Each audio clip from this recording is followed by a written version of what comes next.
প্রান্তিকের সাথে মোনালিসার বিয়েটা সবাই মেনে নিতে চাইলে মোনালিসা কিছুতেই বিয়েটা মেনে নিতে চায় না। এরপর শ্রেষ্ঠা বলে, আমি তোকে আর অন্ধকারে থাকতে দেব না, তোকে প্রান্তিক একমাত্র সোজা পথে আনতে পারবে। আর প্রান্তিককে বলে, আমার মেয়েটাকে তুমি একটু মূল্যবোধ শিখিয়ে দিও। তখন প্রান্তিক বলে, আমি চেষ্টা করব। পাশ থেকে মোনালিসা বলে, ও আমায় মূল্যবোধ শেখাবে? নোংরা বস্তির ঘরে গিয়ে আমি কিছুতেই থাকতে পারবো না। এই নিয়ে তারা কথা বলতে থাকে।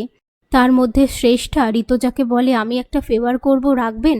আমি জানি মোনা অপরাধ করেছে, কিন্তু আমি মা হয়ে চাই না যে ওর জীবনটা নষ্ট হয়ে যাক। ওকে আপনারা কেউ পুলিশে দেবেন না।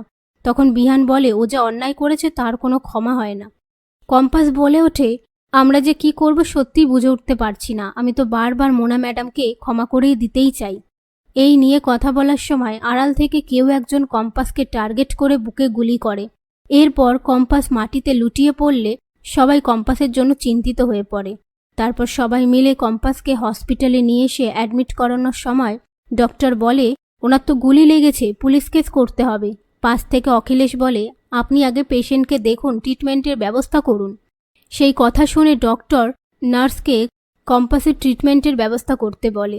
ওদিকে প্রান্তিক মোনালিসাকে তার সাথে বস্তির বাড়িতে নিয়ে এসে বলে, তুমি তো কম্পাসকে মারতে চেয়েছিলে, মেয়েটার গুলি লেগেছে, এবার তোমার শান্তি তো? তুমি এত সহজে আমার হাত থেকে নিস্তার পাবে না। তোমাকে আমি আগে শোধরাবো, তারপর তোমাকে এখান থেকে ছাড়বো। এই বলে সেখান থেকে চলে যাওয়ার পর মোনালিসা চিৎকার করে বলে, আমি এখানে কিছুতেই থাকবো না, আমার দাদু আমাকে এখান থেকে ঠিক নিয়ে যাবে।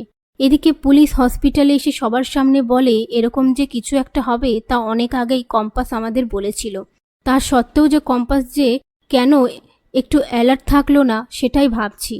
সেই মুহূর্তে ঋতুজা বলে, সেকেন্ড টাইম যে এরকম কিছু একটা হবে ও আন্দাজ করে উঠতে পারেনি। তাছাড়া কিছু একটা বলতে গেলে বিহান ঋতুজার হাতটা চেপে ধরে। তখন পুলিশ বলে, আপনি মনে হয় কিছু একটা বলছিলেন। ওদিকে মোনালিসা রেগে সমস্ত গয়নাগাটি খুলে দিয়ে বলে, শেষ হয়ে গেল আমার জীবনটা।